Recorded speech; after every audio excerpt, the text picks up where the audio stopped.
One bank, one army, one center of power. And if we have learned anything from history, it is that power corrupts, and absolute power corrupts absolutely. This is Aaron Russo, a filmmaker and former politician. To his left is Nwo Rockefeller of the infamous Rockefeller banking and business dynasty. After maintaining a close friendship with Nwo Rockefeller, Aaron eventually ended the relationship, appalled by what he had learned about the Rockefellers and their ambitions. I got a call one day from an attorney woman I knew, and she said, "Would you like to meet one of the Rockefellers?" I said, "Sure, I'd love to." And we became friends, and he began to divulge a lot of things to me.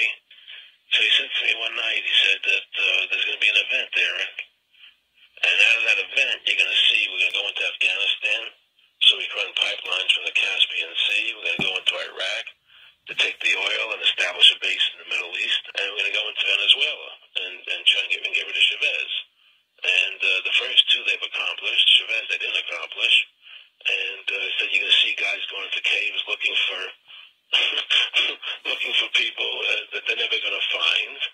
You know, he was laughing about the fact that you have this war on terror. There's no real enemy. He's talking about how by having this war on terror, you can never win it because it's an eternal war.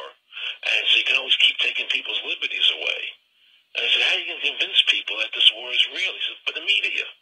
The media can convince everybody it's real. I mean, you know, it's just that you keep talking about things. You keep saying it over and over and over again, and eventually people believe it.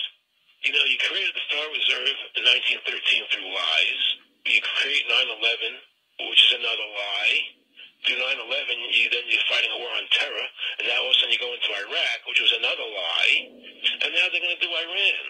You know, and so one thing leading to another, leading to another, leading to another. I would say, what are you doing this for? What's the point of this thing? You have all the money in the world you ever want. You have all the power. I said, you know, you're hurting people. It's not a good thing. And he would say, what do you care about the people for? Take care of yourself and you take care of your family. And then I said to him, what are the ultimate goals here? He said, the ultimate goal is to get everybody in this world chipped with the rfid chip and have all money be on those chips and everything on those chips. And if anybody wants to protest what we do or violate what we want, we just turn off their chip. That's right, microchipped. In 2005, Congress, under the pretense of immigration control and the so-called war on terrorism, passed the REAL ID Act, under which it is projected by May 2008, you will be required to carry around a federal identification card, which includes on it a scannable barcode with your personal information.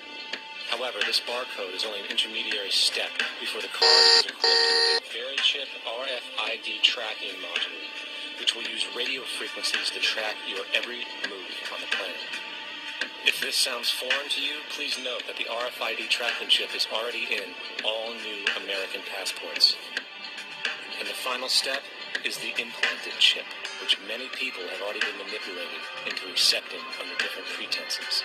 We have a Florida family who are really pioneers in a brave new world. They have volunteered to be the first ever to have microchip identification devices implanted into their body. After 9/11, I was really concerned with the security of my family.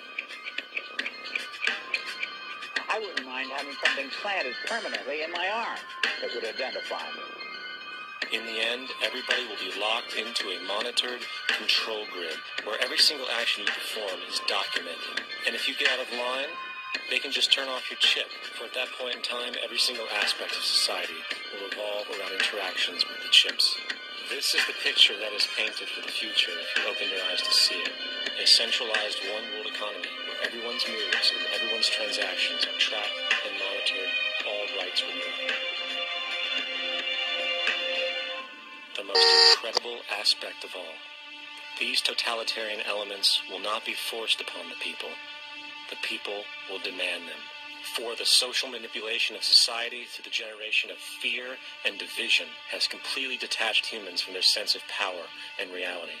A process which has been going on for centuries, if not millennia.